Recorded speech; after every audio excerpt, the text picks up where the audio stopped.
on va pouvoir procéder au lancement solennel de la phase test de télé-AES. Et je vais prier Monsieur le Président de bien vouloir utiliser les souris et de cliquer dessus et les deux comptes partira. À vous, Monsieur le Président. On va compter à 3. Oui, à 3. D'accord, à 3. 1, oui. 2, 3. Voilà. Réalisez qu'il y a une mini-journal de 5 minutes pour vous et qu'on va présenter la présidence. Très bien.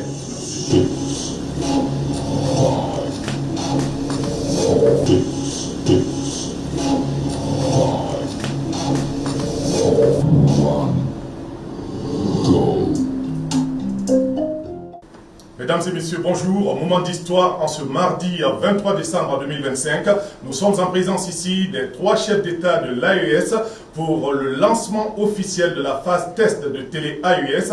Et cette première édition vous est présentée en leur présence. Ils nous font l'honneur d'être parmi nous. Et nous allons vous parler de la symbolique de la création de la télé de l'AES. Pourquoi cette télévision? C'est pour que les Sahéliens puissent donner leur propre narratif et pour les Sahéliens, afin que l'information ne puisse pas être biaisée. Et c'est le papier nous est proposé par Bernard Pembe-Ien depuis Radio Dandelenol à Ouagadougou.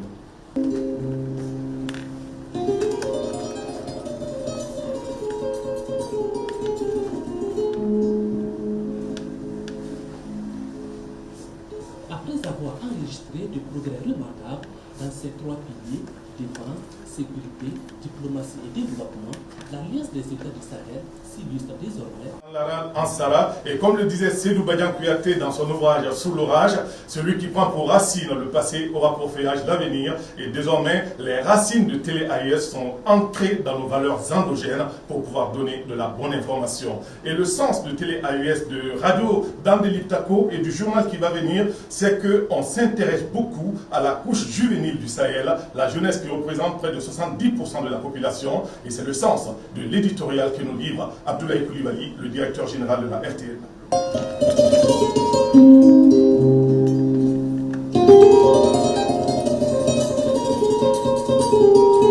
La radio et la télévision de l'Alliance des États du Sahel, AES, arrivent tels les fruits d'une promesse tenue. Merci Abdoulaye Koulibaly, et comme le disait Chinois Achebe, tant que les lions n'auront pas leurs propres historiens, les histoires de chasse iront toujours en faveur des chasseurs. Mais cette fois-ci, nous les journalistes, nous sommes les historiens du présent. Les journalistes du Sahel seront désormais là pour pouvoir raconter les histoires et les vraies histoires du Sahel afin que l'opinion internationale puisse être bien informée. C'était ainsi prend fin cette édition, Monsieur le Président.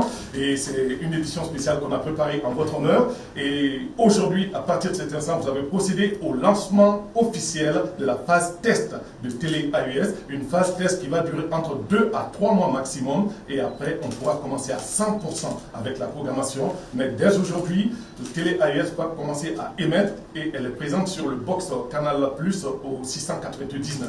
Et à partir de 2-3 mois, les ministres de la communication viendront nous donner les instructions pour l'opérationnalisation totale. Et tout à l'heure, je vous présenterai également le parc automobile en sortant, et je ne sais pas si vous avez une petite réaction ou pas. Ok, pas de réaction. Non, pas de réaction. Toutes les réactions ont été faites et dites, donc je crois qu'on vous souhaite un bon vent, c'est le plus important. Mais chacun lui dirait un mot. C'est un bon change comme il a dit. Et le reste, c'est opérationnalisé maintenant. Donc on va veiller à cela et que ce soit un instrument, en tout cas, au service de nos pays. C'est tout ce qu'on peut. Merci de ma part aussi. Je voudrais vous souhaiter, vous féliciter d'abord et vous souhaiter bon courage et bonne chance. Et ce dispositif tant attendu était incontournable, inévitable. Et ce dispositif va nous permettre non seulement de contrecarrer cette campagne médiatique qui ne risque de déstabiliser et démobiliser nos populations. Donc je pense qu'à partir d'aujourd'hui, on est outillé et mieux préparé à affronter nos adversaires. Merci. Nous vous remercions, Monsieur le Président. Et ainsi prend fin cette édition spéciale et nous allons libérer Monsieur le Président de la République. Merci beaucoup.